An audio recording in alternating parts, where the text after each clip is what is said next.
What's up, photography world? Josh Ragazzo here with a tutorial video for you.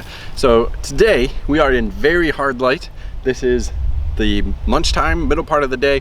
The sun is almost directly overhead, no clouds whatsoever, and especially even with my hat on, I'm getting really harsh shadows in my eyes. This is not the type of light that you would want to be shooting in, but we're gonna shoot in it anyway. Okay, so if you had the choice and you're on a shoot like this and you have this really hard, really awful light, you're gonna try to minimize that light, work around it, maybe put it behind you if possible, maybe find a shady spot.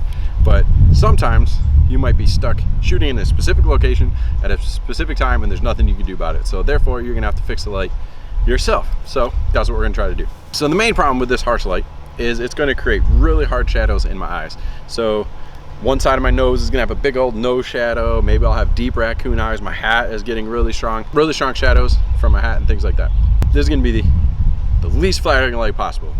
Okay, so I'm gonna have my model step in a minute here and show you what the light will look like without the flash, just using the sun, how bad it is, and then hopefully I can fix it using my flashlight I got behind me.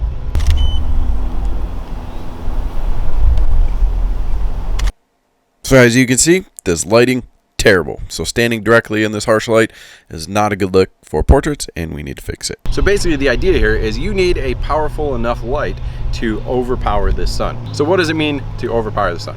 So what that really means is you're gonna allow the subject to get in deep shadow to kind of cancel out the uneven shadows and things like that, and then you're gonna bring those shadows back up by using a very bright, powerful light. So what I have here is the Godox AD600.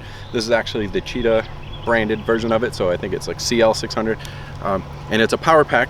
It's got a separate battery pack, one big monolight head that'll allow me to add quite a bit of light into the subject's face. Because the scene is so bright, I had to stop down to f4.5, which I really wanted to use the shadow depth of field to get some blur in the background, but it's almost too bright to get away with that, so I would have to use a neutral density filter or something like that I don't have. So I ended up going all the way down to f4.5 at 1/2000th of a shutter speed in order to darken the background a little bit and to darken the subject's face a little bit so that I can cancel out the harsh light with my good light.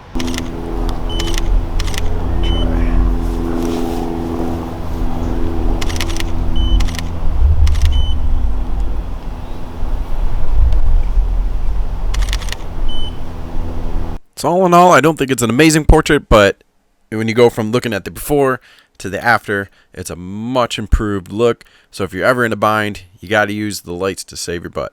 So you'll get really harsh shadows from the sun. You'll take a really powerful light and try to fill them back in and try to get a much better lit subject for a usable portrait. So overpower the sun and save your butt.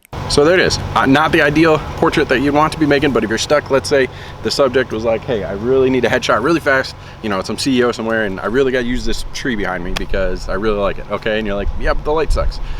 I don't care, this is where we're shooting. Okay, let's do it. And then you bring out a light, try to overpower the sun, cancel out those harsh shadows, and see what you can make. So again, this is Josh Ragazzo with theshutterschool.com. Thanks again for watching this video. Please subscribe, share, like, check out theshutterschool.com to see old videos organized by topic, things like that. And thanks so much for watching, and we will see you in the next video.